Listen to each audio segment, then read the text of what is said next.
Ini udah mau HPL tapi aku belum ada tanda-tanda persalinan, Bu Bit. Nah, sebenarnya kenapa sih ada persalinan yang bisa lewat dari tanggal HPL, ada juga yang sebelum, dan apa sih bahayanya kalau persalinan itu lewat dari tanggal HPL?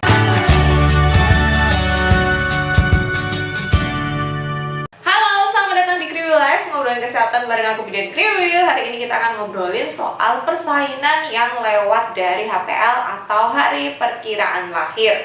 Nah, biasanya sebenarnya janin itu bisa lahir di usia kehamilan 37 sampai 42 minggu. Itu masih dianggap wajar gitu ya. Dan perlu kalian ketahui, HPL atau hari perkiraan lahir itu biasanya jatuh di minggu ke-40.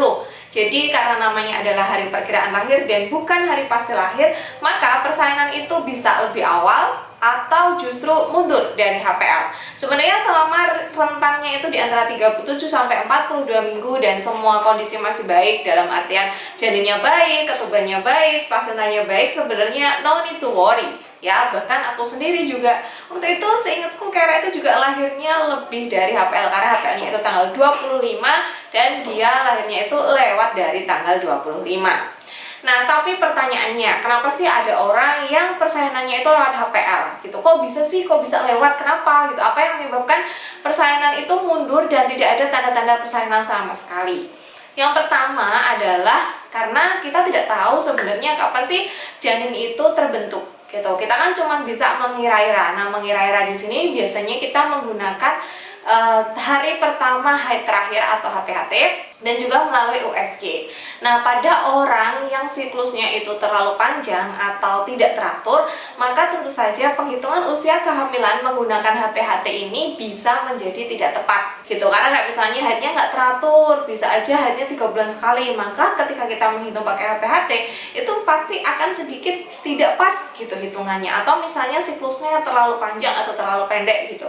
Yang sebagian besar cukup pas itu biasanya kalau memang haidnya teratur, rutin tiap bulan. Nah, itu ketika pakai HPHT biasanya itu tidak terlalu jauh selisihnya dengan menggunakan USG. Nah, yang kedua itu dengan menggunakan USG perkiraannya.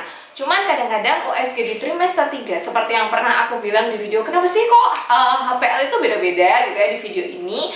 Itu kalau misalnya kalian USG-nya itu udah di trimester 3, maka kadang-kadang ukuran janin itu bisa mempengaruhi usia kehamilan juga gitu. Jadi sebenarnya waktu yang tepat kalau mau USG itu di trimester pertama, karena untuk menentukan usia kehamilan itu memang lebih akurat kalau kalian melakukan USG di trimester pertama. Jadi bisa aja persalinan kita itu mundur dari HPL karena hitung-hitungannya kurang pas, karena kita tadi cuman bisa memperkirakan aja gitu. Nah, selain karena masalah HPHT yang mungkin kurang pas gitu ya, penghitungan usia kehamilan yang kurang tepat, persalinan yang mundur ini juga ada beberapa faktor resikonya, seperti misalnya ini adalah persalinan pertama. Jadi kalau persalinan pertama itu kan tubuh pasti butuh waktu lebih lama gitu ya untuk mempersiapkan persalinan. Kayak misalnya jalan lahirnya dia harus menipis, membuka dan sebagainya itu lebih lama. Kemudian karena jalan lahirnya belum pernah dilewati apa-apa, jadi kayak bayinya tuh buka jalan gitu, dan itu tentu saja membutuhkan waktu yang lebih lama.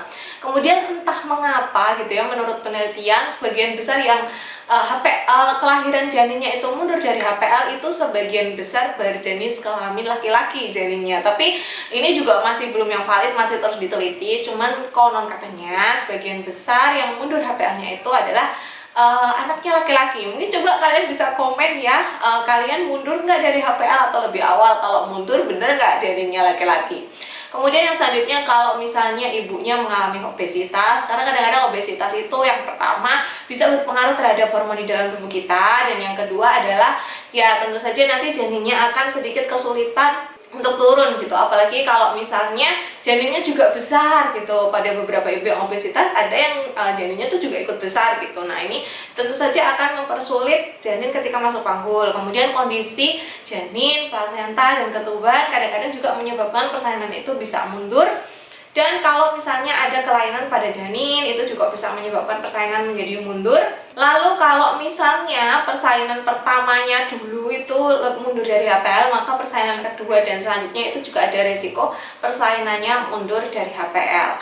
Nah, sebenarnya bahaya nggak sih kalau misalnya persalinan itu mundur dari HPL gitu? Maksudnya misalnya di 41 minggu atau di 42 minggu. Karena kalau misalnya lebih dari 42 minggu, biasanya dokter akan segera melakukan tindakan gitu kalau misalnya sudah terlalu lama.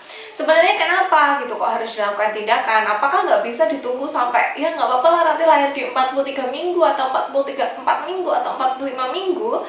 Sebenarnya yang pertama adalah karena plasenta itu adalah organ yang dia disposable. Jadi plasenta itu dia ada kayak masa hidupnya gitu loh. Nah, lama-lama plasenta itu dia akan menua. Kalau plasenta itu sudah menua, maka otomatis akan mengganggu nutrisi ke janin gitu. Makanya kenapa kok kalau misalnya sudah lewat dari HPL biasanya dilihat nih kondisi plasentanya sudah menua belum, sudah biasanya tuh kelihatan gitu dia kan kayak mengapur gitu ya, sudah mengapur atau belum gitu. Karena kalau misalnya plasentanya mengalami pengapuran atau sudah menua, tentu itu akan mempengaruhi nutrisi ke janin dan nanti berpengaruh terhadap kesejahteraan janin. Kemudian yang kedua, air ketuban itu semakin bertambahnya usia kehamilan, makin tua usia kehamilan itu kadang-kadang itu juga makin turun gitu. Jadi biasanya kalau air ketubannya sudah sangat sedikit, maka tentu saja biasanya persalinan ini segera diakhiri gitu. Karena kalau air ketubannya terlalu sedikit, maka ini juga akan bisa mengganggu kesejahteraan janin. Nanti janinnya bisa jadi mengalami vital distress gitu. Sehingga kalau misalnya plasentanya sudah mengapur, kemudian air ketubannya sudah berkurang, maka janin-janin postpartum atau lebih bulan ini akan meningkat resikonya mengalami kekurangan oksigen, kemudian pertumbuhannya terhambat, kemudian dia risiko tinggi mengalami vital distress. Kemudian ketika janinnya vital distress, dia akan BAB di dalam kandungan, padahal semestinya dia nggak BAB di dalam kandungan, dan dia akan menghirup BAB-nya itu sehingga mekoniumnya masuk ke paru-paru, sehingga kalau lahir dia resiko tinggi mengalami asfiksia atau tidak menangis gitu. Makanya ketika ibu-ibu sudah HPL nih lewat, kusarankan untuk USG, dicek dulu ketubannya gimana nih, plasentanya gimana nih, janinnya gimana nih, posisinya oke atau enggak, semuanya masih dalam keadaan oke atau enggak, masih memungkinkan enggak kalau misalnya menunggu, atau justru harus diakhiri karena misalnya plasentanya sudah mengapur atau air ketubannya itu sudah semakin sedikit gitu. Jadi sebenarnya it's okay kalau misalnya mau menunggu sampai 42 minggu selama air ketuban, plasenta, dan janinnya itu dalam kondisi yang baik gitu. Dan penyebabnya kenapa bisa mundur tadi udah aku sampaikan di awal. Jadi memang kita tuh nggak pernah tahu ya sebenarnya ini usia kehamilan yang exactly tepat akurat itu berapa, kita nggak pernah tahu gitu. Jadi ketika kalian mau promil atau mungkin ini nanti setelah persalinan anak pertama mau merencanakan persalinan anak kedua, ketiga, dan empat, aku saranin sih rajin untuk mencatat tanggal menstruasi supaya kita bisa lihat secara garis besar gimana siklus kita dan tepat gitu loh mengingat-ingat HPHT-nya. Nah, sekian dulu video tentang hari perkiraan lahir atau janin yang lahir lebih dari HPL sebenarnya kenapa dan baik atau enggak.